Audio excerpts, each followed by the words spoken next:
Hello students, today I am going to explain the lesson 1, the boy who broke the bank of class 8th. So let's start. Nathu the sweeper boy, Nathu जो एक sweeper boy है, grumbled to himself as he swept the steps of a small local bank owned by Seth Govind Ram. सेठ गोविंद राम का एक छोटा local bank था। उस पे नाथू झाड़ू लगा रहा था और अपने आप में ही कुछ बदबदा रहा था। सेठ Govind Ram, a man of wealth, सेठ गोविंद राम अमीर तो थे, हुज हैपहैज़र्ड बिजनेस, हैपहैज़र्ड का मतलब होता है अनऑर्गेनाइज्ड एंड केयरलेस, तो उनका बिजनेस इस तरह केयरलेसली चल रहा था। Had often brought him to the verge of ruin, verge of ruin means बर्बादी की कगार पे, तो उनके इसी केयरलेसनेस की वजह से कभी कभी उनके बैंक बर्बादी की कगार पे पहुंचते पहुंचते रह जाता था। Nathu use the small broom hurriedly and carelessly, Nathu उस छोटी झाड़ू से जल्दी जल्दी और लापरवाही पूर्वक झाड़ू लगा रहा था। The dust after rising in a cloud above his head settle down again on the step, वो धूल जो झाड़ू लगाने से उसके सर के ऊपर उड़ रही थी वो वापस धीरे धीरे उन्हीं सीढ़ियों पर आ रही थी। As he banged his pan loudly against our dustbin, Sitaram the washerman sons pass by, जैसे ही उसने गुस्से से अपने डस्टपैन को डस्टबिन पे गिराया, सीताराम जो एक धोबी का बेटा था उधर से गुजर रहा था, उसने सुना और वो रुक गया। Sitaram was on his delivery round, Sitaram अपने कपड़ों की डिलीवरी पे निकला था। He had a bundle of freshly pressed clothes balanced on his head, उसके सर पे फ्रेशली प्रेस कपड़ों का बंडल था जिसको उसने ठीक से बैलेंस कर रखा था। Don't raise such dust, he call out to Nathu, उसने नाथू से कहा इतनी धूल मत उड़ाओ। Are you annoyed because they are still refusing to pay you another 5 rupees a month, क्या तुम नाराज़ हो कि वो फिर तुम्हें महीने का 5 रुपये देने के लिए मना कर रहे हैं। I don't want to talk about it, complain the sweeper boy, अब स्वीपर बॉय नाथू ने जवाब दिया कि मैं इस चीज़ के बारे में बात ही नहीं करना चाहता हूँ। I haven't even received my regular पे, मेरी तो रेगुलर सैलरी तक उन्होंने अभी तक नहीं दी है। सून 2 months पे विल बी ड्यू, और बहुत जल्दी ही 2 महीने की सैलरी मेरी ड्यू हो जाएगी। Who would think this was a bank holding up a poor man salary, कौन सोच सकता है कि ऐसा भी कोई बैंक है जो एक गरीब आदमी की सैलरी रोक करके रखा हुआ है। As soon as I get my money I am off, जैसे ही मुझे मेरा पैसा मिलेगा मैं तो यहाँ से भाग जाऊँगा। Not another week will I work in this place, मैं तो एक हफ्ता भी यहाँ काम नहीं करूँगा। And Nathu bang the pan against the dustbin several time, ये कहते हुए नाथू ने गुस्से में अपने डस्टबिन को कई बार डस्टबिन के ऊपर मारा। Well I wish you luck set Sitaram, Sitaram ने कहा ठीक है, मेरी तरफ से तुम्हारे लिए शुभकामनाएं हैं। I will be on the look out for a new job for you, मैं तुम्हारे लिए कोई नई नौकरी ज़रूर ढूंढूंगा। एंड ही प्लॉडेड बैरफुट, प्लॉट करना धीरे धीरे चलना किसी भारी बोझ का अपने सर पे होने की वजह से, और बैरफुट का मतलब होता है नंगे पैर, तो सीताराम जो नंगे पैर था और उसके सर पे कपड़ों का गट्ठा था वो धीरे धीरे आगे बढ़ता हुआ सड़क के उस पार चला गया। The big bundle of clothes hiding most of his head and shoulders, और वो कपड़ों का बंडल इतना बड़ा था कि उसका सर और कंधा उसी से आधा छुप गया था। At the fourth home he visited, delivering the washing, Sitaram overheard the woman of the house saying how difficult it was to get someone to sweep the courtyard. जब वो अपने चौथे घर पहुंचा जहाँ पे वो डिलीवरी कर रहा था, उसने घर की मालकिन को कहते हुए सुना कि कितना मुश्किल है इस घर के बड़े आंगन को झाड़ू देना, और कहीं से कोई नौकर भी नहीं मिल रहा है जो इसको झाड़ू दे। Tying his bundle, Sitaram said, अपना बंडल बांधते हुए सीताराम ने कहा, I know of a sweeper boy who is looking for work, मैं एक स्वीपर बॉय को जानता हूँ जो काम ढूंढ रहा है। He might be able to work for you from next month, हो सकता हो शायद वो आपके लिए अगले महीने से काम करे। ही इज़ विद सेठ Govind Ram's bank just now, अभी तो वो सेठ गोविंद राम के बैंक में काम कर रहा है, but they aren't giving him his pay and he wants to leave, लेकिन वो उसकी सैलरी नहीं दे रहे हैं तो वो उसको छोड़ना चाहता है। Oh is that so, said Mrs Prakash, and why aren't they paying him, Mrs Prakash ने कहा अरे ऐसी बात है, फिर वो उसको क्यों नहीं पे कर रहे हैं, उसकी सैलरी क्यों नहीं दे रहे हैं। They must be short of money set Sitaram with the shrug, shrug means कंधे उचकाते हुए, सीताराम ने कंधे उचकाते कहा हो सकता हो उनके पास पैसों की कमी हो। Mrs Prakash laughed. Well tell him to come and see me when he is free. Mrs Prakash ये बातें सुन के हंसी और उन्होंने कहा, ठीक है, उससे कहना कि जब वो फ्री हो जाए तो वो मुझसे मिलने आ जाए। Sitaram, glad that he had been of help to both a customer and his friend, hoisted his bag on his shoulders and went on his way. Sitaram बहुत खुश हुआ कि उसने अपने कस्टमर की भी और अपने फ्रेंड की भी हेल्प कर दी। उसने उस बैग को जिसमें कपड़े डिलीवर किए थे उसने अपने शोल्डर पर डाला और अपने रास्ते चल पड़ा। सून आफ्टर, थोड़ी देर में, Mrs Prakash set out for the bazaar to make her usual afternoon tour of the cloth shop. Mrs Prakash cloth shops की ओर चल पड़ी जो बाज़ार में थी, और वो डेली ही अक्सर उनका रूटीन था कि वो डेली इस टूर पे, इस वॉक पे जाती थी। A large shady tamarind tree, tamarind means इमली का पेड़, शेडी छाँव वाला, एक बड़ा छाँवदार इमली का पेड़ था। Grow near the clock tower, जो क्लॉक टावर के पास था। It was here that she found her friend, वहाँ पे उनको अपनी एक दोस्त मिली जिनका नाम था Mrs Bhushan. Sheltering from the heat, जो धूप से और गर्मी से बचने के लिए टैमरिन ट्री के नीचे छाँव में आई थी। Do you know my dear, Mrs Prakash said, Mrs Prakash ने कहा कि डियर, क्या तुम जानती हो दैट सेठ Govind Ram's bank can't even पे इट्स एम्प्लॉयज़, सेठ गोविंद राम का जो बैंक है वो अपने एम्प्लॉयज़ को सैलरी ही नहीं दे पा रहा है।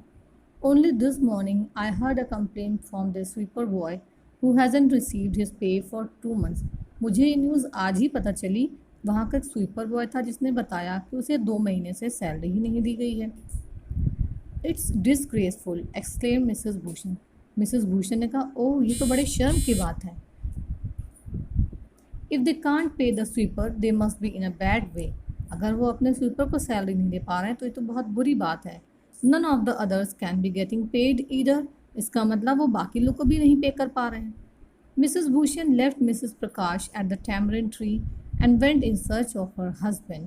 फिर मिसेस भूषण मिसेस प्रकाश को छोड़ के अपने हस्बैंड की खोज में निकल पड़ी, who was found sitting under the fan in Jugal Kishore's electrical good shops talking with the owner. इनके हस्बैंड एक पंखे के नीचे जुगल किशोर की दुकान पर बैठे थे, ओनर से बातें कर रहे थे। So there you are, cried Mrs Bhushan. Mrs Bhushan ने कहा, अच्छा तो तुम यहाँ बैठे हो।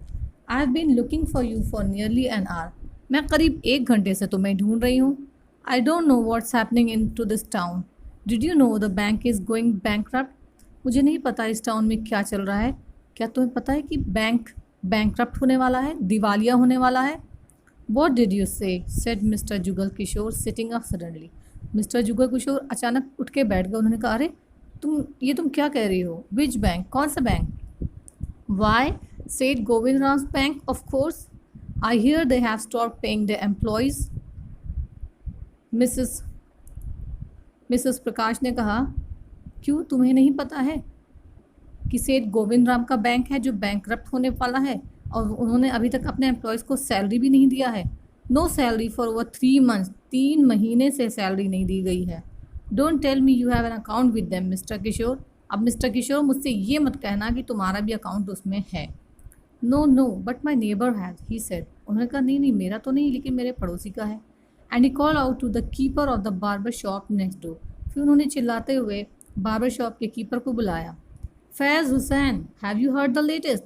फैज़ हुसैन, जल्दी आओ, क्या तुमने लेटेस्ट न्यूज़ सुनी है। Seth Govind Ram bank is about to collapse. Seth Govind Ram का बैंक अब बंद होने वाला है, वो दिवालिया हो गया है।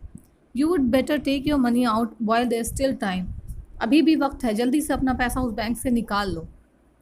फैज़ Hussain, who was cutting the hair of an elderly gentleman. Faiz Hussain, जो एक बूढ़े आदमी का बाल काट रहे थे, वो सो स्टार्टल, वो इतना डर गया, दैट इज़ हैंड शुक, कि उसका हाथ हिला, and he nicked his customer's right ear, कि उसके हाथ से कस्टमर का राइट ईयर हल्का सा कट गया।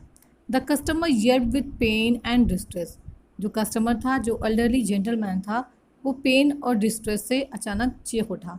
Pen because of the cut, pain इसलिए क्योंकि वो जो कट लग गया था, एंड डिस्ट्रेस और बेचैनी इसलिए because of the awful news he had just heard, कि वो बुरी न्यूज़ उसने सुनी। With one side of his neck still unshorn, अभी उनका गले का एक तरफ शेव नहीं हुआ था। He leaved out of his chair, वो अपनी चेयर से उछल के उठे and sped across the road to a general store where there was a telephone. Road cross करते हुए एक जनरल स्टोर पहुंचे जहाँ पे एक टेलीफोन था। ही डायल्ड सेठ गोविंद राम्स नंबर, उसने सेठ गोविंद राम का नंबर मिलाया। द सेठ वॉज नॉट एट होम, सेठ घर पर नहीं थे। वे वॉज ही देन, फिर वो कहाँ होगा? द सेठ वॉज हॉलीडेइंग इन कश्मीर, सेठ कश्मीर में छुट्टियां मना रहा है। Oh was that so? The elderly gentleman did not believe it, क्या ऐसा है? इस बात पे एल्डरली जेंटलमैन को यकीन नहीं हुआ कि सेठ छुट्टियां मना रहा है कश्मीर में। He hurried back to the barber shop and told Faizan Hussain, वो दौड़ता हुआ वापस बार्बर की शॉप पे पहुंचा और फैज़ हुसैन से कहा, द बर्ड हैज़ फ्लोन, चिड़िया उड़ गई। Seth Govind Ram has left town, Seth Govind Ram town छोड़ के भाग गया।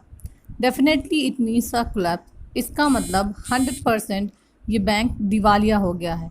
आई will have the rest of my hair cut another time, मैं अपने बाकी के बाल बाद में कटवा लूँगा।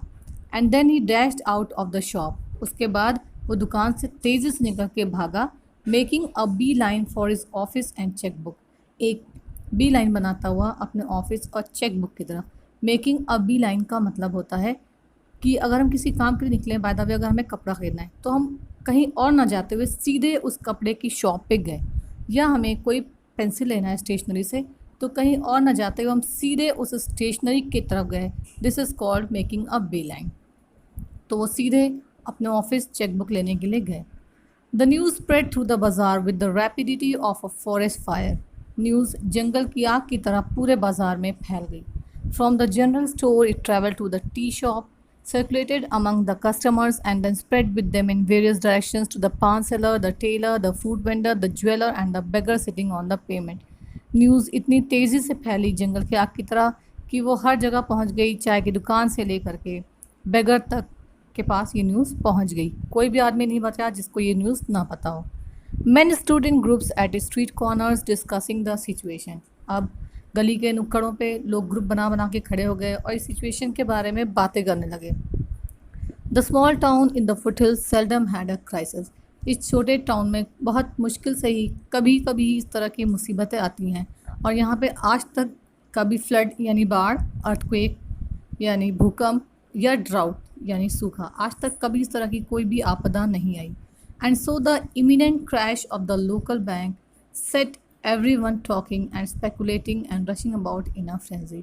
अब इस तरह की unpleasant news, imminent means unpleasant, imminent news इस तरह से फैली कि हर कोई इधर उधर दौड़ने लगा, परेशान हो गया, गेस करने लगा, डिस्कस करने लगा कि क्या वजह है जो ये इतना अच्छा बैंक कोलैप्स हो गया। Some boasted of the far sightedness, far sightedness मतलब दूरदर्शिता, दूर के बारे में पहले ही से, भविष्य के बारे में पहले ही से सोच लेना कि हाँ ऐसा होगा। तो कुछ अपनी शेखी बघार रहे थे कि हाँ वो कितने दूरदर्शी हैं। Congratulating themselves on having already taken out their money और on never having put any in, अपने आप को बधाई देते हुए, अपने आप को खुश करते हुए कि चलो अच्छा हुआ उन्होंने इस बैंक में अपना पैसा नहीं रखा, या इस तरह से कि अगर पैसा रखा भी था तो उन्होंने वापस निकाल लिया। ये सब सोचते हुए कई लोग अपने आप को बहुत खुश हो रहे थे, अपने आप की तारीफ़ कर रहे थे। वो लोग बहुत खुश हो रहे थे कि अच्छा हुआ उन्होंने बैंक में अपना अकाउंट नहीं खोला, और कुछ बहुत खुश हो रहे थे कि अगर उन्होंने खोला भी था तो अपना पैसा वक्त से पहले निकाल लिया था। Other speculated on the reason for the crash, और कुछ लोग इस पे डिस्कस कर रहे थे कि क्या वजह हो सकती है जो इतना अच्छा बैंक कोलैप्स हो गया। Putting it all down to Seth Govind Ram pleasure loving ways, कई लोगों ने कहा कि सेठ गोविंद राम बहुत ज़्यादा शान शौकत से रहने वाला इंसान था, शायद ये वजह हो उसके बैंक के कोलैप्स होने की। द सेठ had fled the state said one, फिर एक ने याद दिलाया कि सेठ तो टाउन छोड़ के भाग गया है। He had fled the country, किसी ने कहा कि वो तो देश छोड़ के ही भाग गया है। Other insisted that he was hiding somewhere in the town, किसी ने बताया कि नहीं नहीं वो तो टाउन में ही कहीं छिपा हुआ है। इस तरह से बहुत सी अफवाहें फैलना स्टार्ट हो गई।